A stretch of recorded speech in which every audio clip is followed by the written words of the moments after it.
Lods, bali brownout ngayon. Ayan, kung mapapansin natin dito sa paligid ay wala talagang ilaw. Ayan, madilim na madilim. Okay, madilim talaga siya, walang ilaw. Bali sa mga gumagamit Lodi ng mga internet, depende sa anong connection nyo Lodi. Bali, syempre pagka walang kuryente, wala rin kayong wifi. Bali, eto, may konting susubukan tayo kung magkakaroon tayo ng wifi kahit walang kuryente. Ngayon Lods, ang gagawin natin, bali, kukuha tayo ng K-jack. Yan, palabasin natin yung wire. Okay, hanapin natin yung positive at negative dito. Yan. Kailangan alamin nyo rin kung ano yung positive at negative dyan sa pinutol nyong DC power cord. Okay. Gagamit tayo ng multi-tester Lodi. Okay, sabihin ko na lang kung nasaan dyan yung positive, ano. Ayan, itutusok natin dito sa gitna. Always Lodi, yung jack na yan ay nasa, pag tinusukan mo, yan yung positive.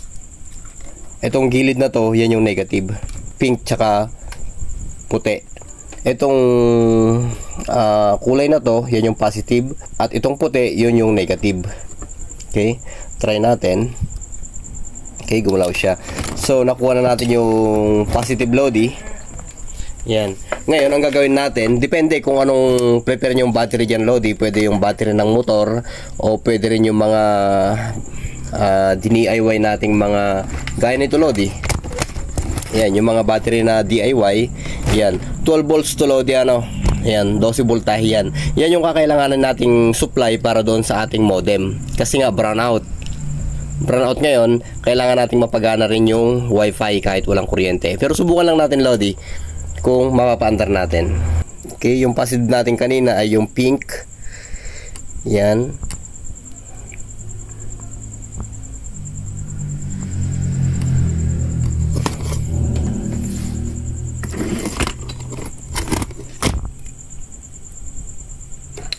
Tapos yung negative natin ay ito.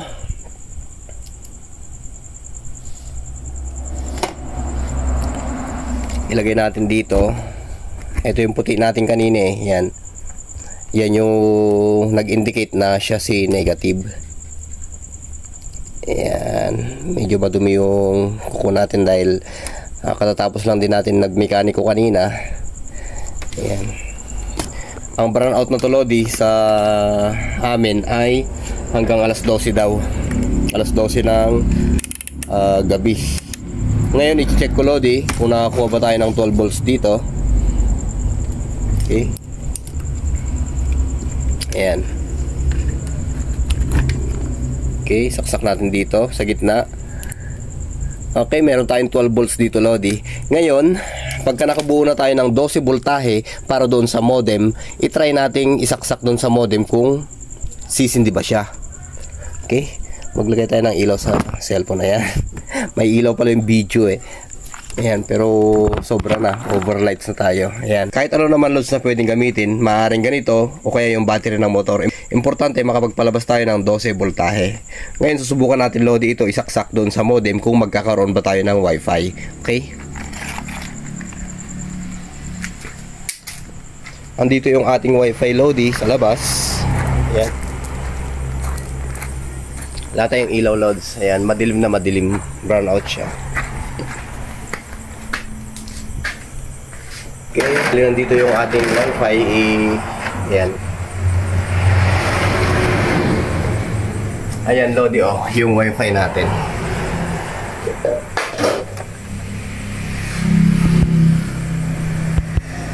Ayan. Tanggalin natin tong dating power supply niya kasi nga brownout. Ayan, hindi gumagana eh.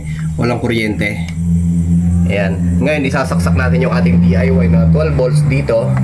Try natin kung ayan, umilaw yung ating wifi.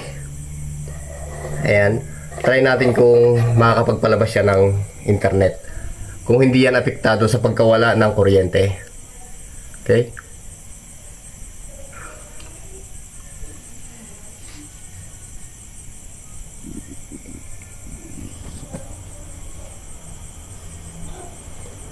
Matagal lang siya mag-load. Antayin natin. Ayun oh, Wi-Fi connected. Tapos bali Lodi, ayan, sinaksak natin dito sa 12 volts. Pwede kayong gumamit ng battery ng motor Lodi. Ayan. Ayan siya. Ayan. Ayun. Nagkaroon tayo ng Wi-Fi Lodi. Ito Lods, kung meron tayong Wi-Fi. Ayan o, nag-indicate siya. I-close natin yan. Internet speed. Ayan. Sige na, mag-speed ka na. At ayaw mo ayun. Chrome nga. Ayan. Nagkaroon tayo Lodi ng internet. Ayan. Kahit brownout. Kasi Lodi, sa mga households kung minsan pagka brownout na, wala rin silang internet. Tayo, nagkaroon tayo ng internet kahit brownout. Kasi nga pinasukan natin ng ibang power supply yung ating modem. Kaya nagkaroon. Yung pinakita ko kanina sa inyo na ginagawa ko dito na 12 volts ay siya na yun. Sandali, titignan natin ha.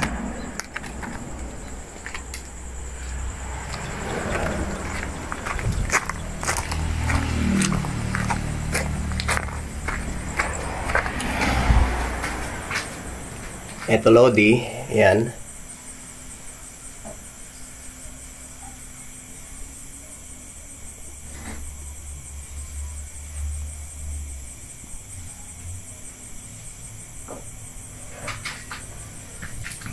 Okay, nagkaroon tayo. Isabit lang natin ito dito. Okay.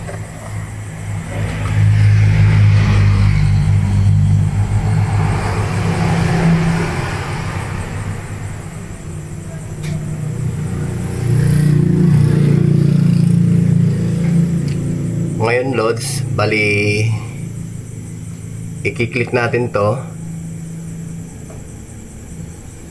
Tapos tatanggalin natin to. Ayan. Naka-off na yan.